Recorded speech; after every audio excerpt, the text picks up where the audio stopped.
My goal is to get you out of there healthy, to get the baby out of there healthy, so healthy mom, healthy baby, and to get the delivery that you want.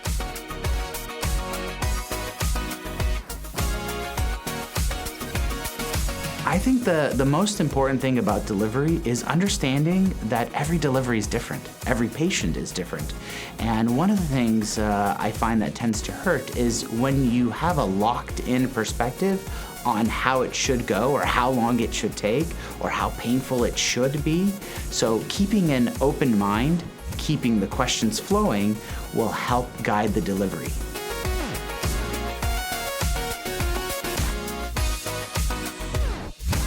Some patients, and we encourage them to ask their physicians on what is the ideal delivery for them. Some of it meshes very well with what we're trying to achieve, and other times it actually contradicts what we're trying to do in the hospital.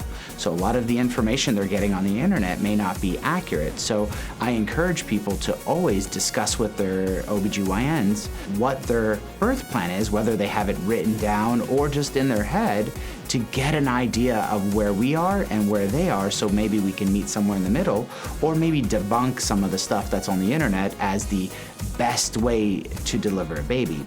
From my perspective, essentially my goal is to get you out of there healthy, to get the baby out of there healthy, so healthy mom, healthy baby, and to get the delivery that you want. For most patients, that'll be a vaginal delivery. A vaginal delivery is the best way to get baby out, but that may not be for everybody, and some people do desire elective cesarean sections, which they have a right for.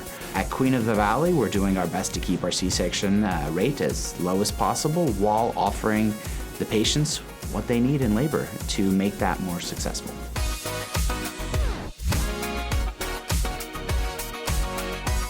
There's many myths that essentially come with pregnancy. A lot of old wives' tale, a lot of things that people hear from family members or websites. But I think instead of kind of trying to debunk everything right now, the best thing to do would be to address your concerns with your OB-GYN. So whether you're concerned about physical activity or exercise in pregnancy, or whether you want to do something like encapsulate your placenta, just talking with your OB-GYN to get the pros and cons of these things to address what's best for you and what's best for the baby.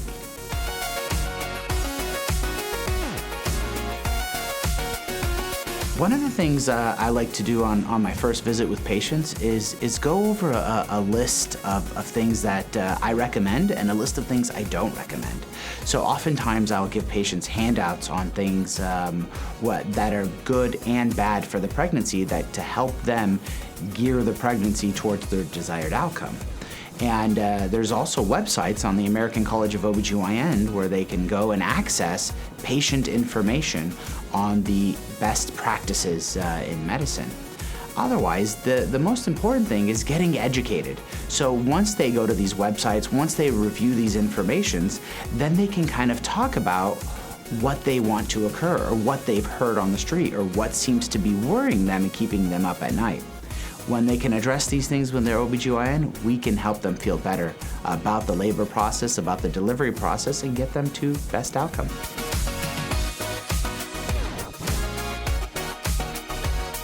Just to summarize, we have 2 OB-GYNs every 24 hours there. We have an anesthesiologist and a neonatologist at any given time in the hospital. For every 1 doctor, maybe 10 ancillary staff helping them do their job to make sure patients are healthy. The nurses are excellent and always attentive, usually one-on-one or maybe one-on-two, to where they can spend a lot of time with the patients in labor and helping them with their delivery process. We have lactation nurses that are present, NICU nurses, LVNs, scrub techs, tons of staff just to make sure that this process is as safe as possible. If you like this video, please give it a thumbs up to help more people find this important health information. Click the subscribe button and the notification bell for access and reminders to more Emanate Health videos. We upload informative video content every week.